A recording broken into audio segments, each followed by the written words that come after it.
Good afternoon, interwebs. Good to see you guys. Just a quick shout out before we start. Wanted to say thank you very much for those of you who have liked and subscribed. It is ultra cool that you have a similar interest in discussing books with literary merit as well as science fiction and fantasy.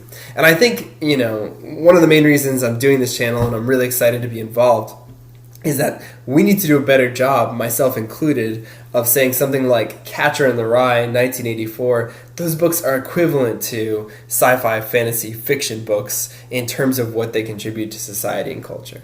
And that's kind of my mission here. I want people to feel as if we're doing something valuable even though every aspect of the book is not real. That's a tough pill to swallow, but I'm going to give it a shot. So here we go. That leads me to a book which is actually in the background. It's on one of these sides. Here it is. Ancillary Justice by Ann Leckie. It's pretty recent, and you can tell by this random gold badge. It's won 1 million awards. And what's cool about Ancillary Justice is this.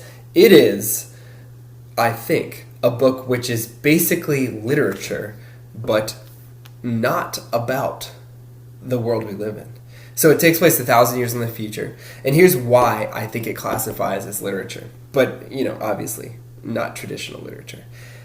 The book doesn't have a main character which is human. The main character is actually a spaceship that was destroyed in an epic battle of some kind. The ship downloads its AI into a single entity.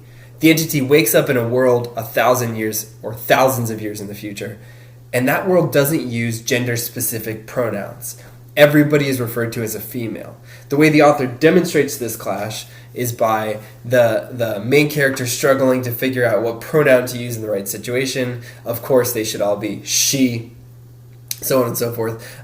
And what's really interesting is that the book goes actually beyond that in terms of what I think it contributes to society, because it's really about clash of identity within ourselves, and as we expand through the universe, what it means to be human, what are the moral values that we hold dear, what things are we willing to sacrifice in this never-ending pursuit to expand and increase the scope of human understanding.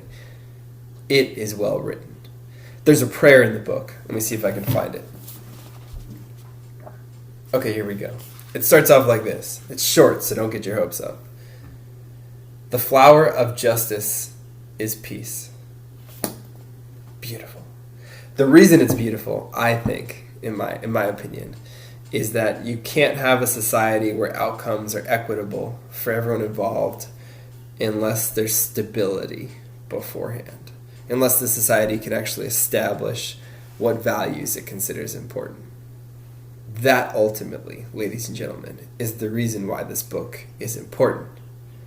Because we can't know what we consider essential to the human condition, who we are, unless we have the preconditions to do so. We find this through Ann Leckie's main character in her journey of self-discovery in a future world without humans as the main characters. It's wonderful, definitely worth your time, but I would say probably will not change the genre, which leads me to my main criticism, which is this. I think the book, while it does lend a lot to literature, uses way too many tropes and cliches for the average reader. And with that said, I'm happy to give it 2 thumbs up.